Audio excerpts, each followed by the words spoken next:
Subsequently, he became hypertensive and diabetic and had renal failure and had to have a transplant. Now, his first transplant lasted, I believe, it was about 2 years. And with all the hype and all the preparation for that, he was very disappointed that he only got 2 years out of it. And I noticed him at a time when he was very depressed and he was on drugs because the kidney was rejecting. I then met him again several years later, and he had a second transplant, which at the time when I met him, I think he was now in his 10th year with that second transplant. What was the difference?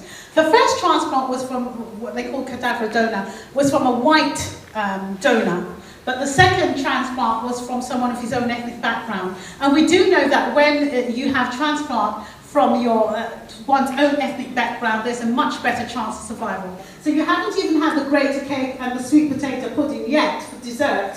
You've already got a high sugar rate. But when we had the leaflets that had their foods on it, that helped them to feel, well, she knows what we're talking about, she's aware of us. When we went into the Asian community, we cooked with other fats, that, like olive oil and other less complex fats, so that if they were used to using ghee, or ghee, however you pronounce it, ghee, we showed them how to use and how to cook the foods using different oils, which made it taste still nice. So you need to relate to things that they relate to so that they can understand and look at other options. So there are traditions from the Roma people who would object to having organ donation.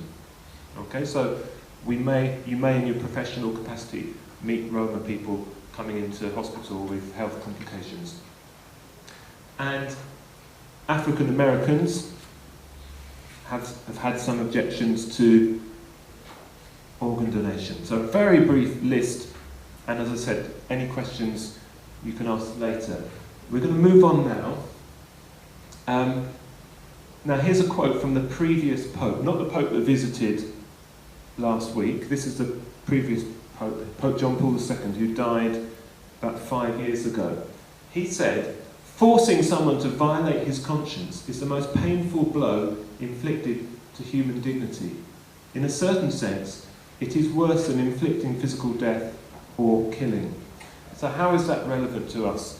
If we're wanting to promote organ donation, if we believe that it is a good thing, it is going to save lives, what do we do when people say, no, I don't want that? Whether they are somebody who's ill, who says, no, don't save my life, but I think it's wrong, or whether it's somebody who could potentially donate an organ, but they say, no, my conscience won't allow me.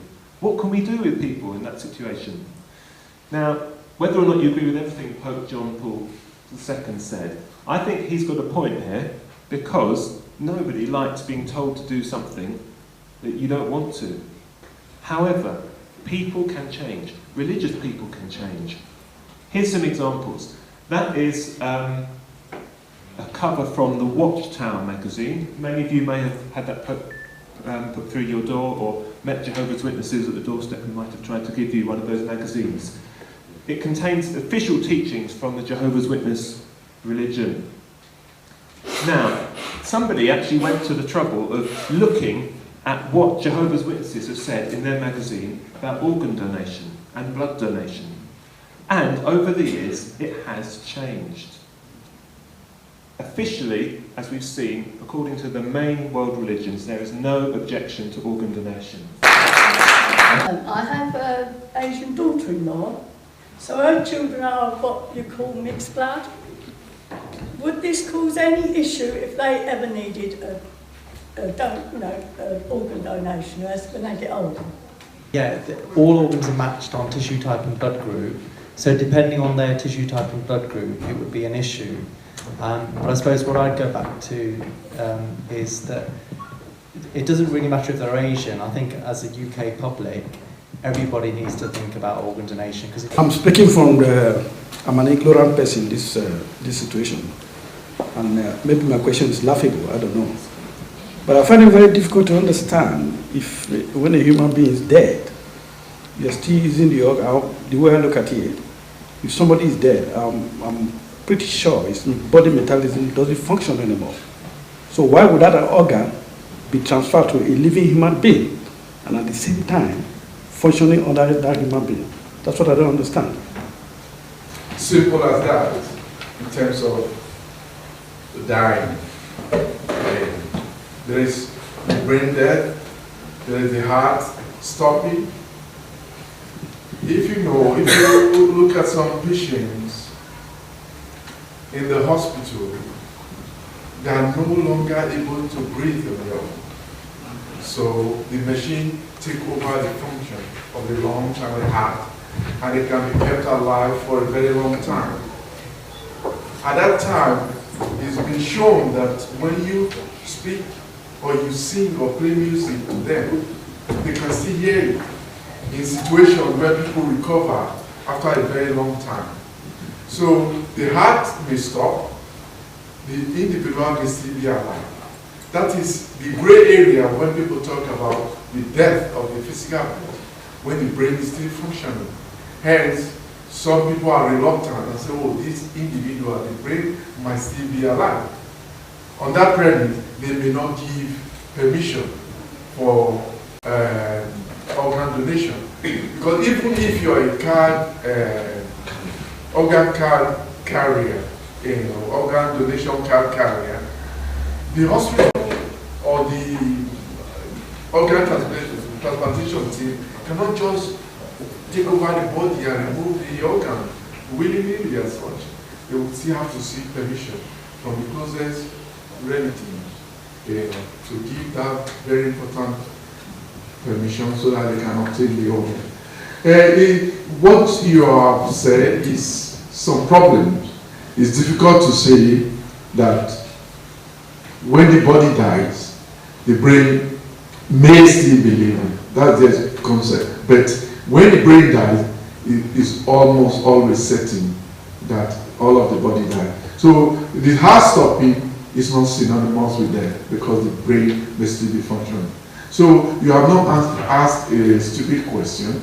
You asked a very scientific question. Sorry, can I just add to that? There were some discussions about being a recipient from a donor or someone who had died. Now, a pastor in our church, he had renal failure, and he categorically announced that he didn't want any organ from a dead person.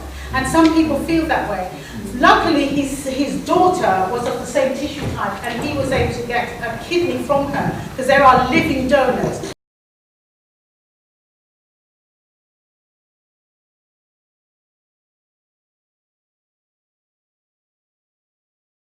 There is a time interval where the processes of what we call rigor mortis sets in.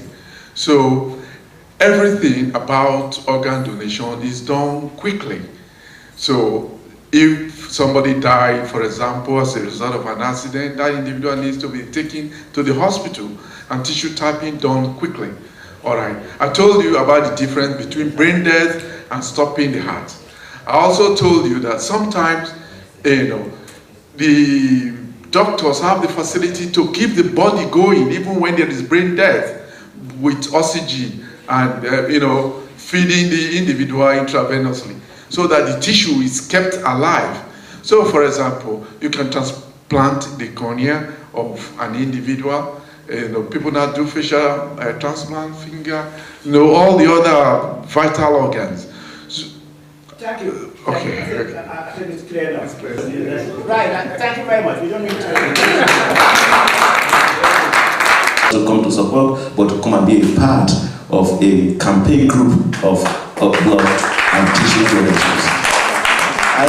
I'm a civil servant, and I'm a member of the PROUD. I'm a regional representative of PROUD organizations in the Ministry of Justice, and at the same time, I'm a regional representative in the faith forum, multi-faith forums. So I go everywhere within the countries, talking about various things affecting black and ethnic minorities. As I'll be speaking here today, I'm already putting a note here that by March next year, I'm going to have an event, and please, I'm going to get your details within the Ministry of Justice in the civil service. I'm going to organize a seminar and a workshop on organ donations, and I'll be very grateful if you can attend that place. Thank you. Thank you very much.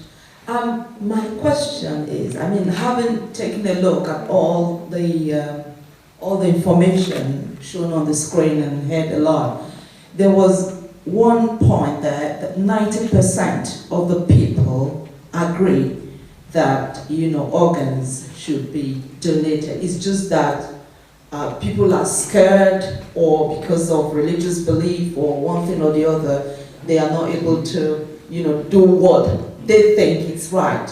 Now, my question would be to the Prof. Would it be, do you think it might be unethical, either now or probably in the future to come? It may be now, maybe in 20 years' time, or maybe 50 or 100 years to come, that, you know, there might be a law that will say that, look, we all owe each other some form of love.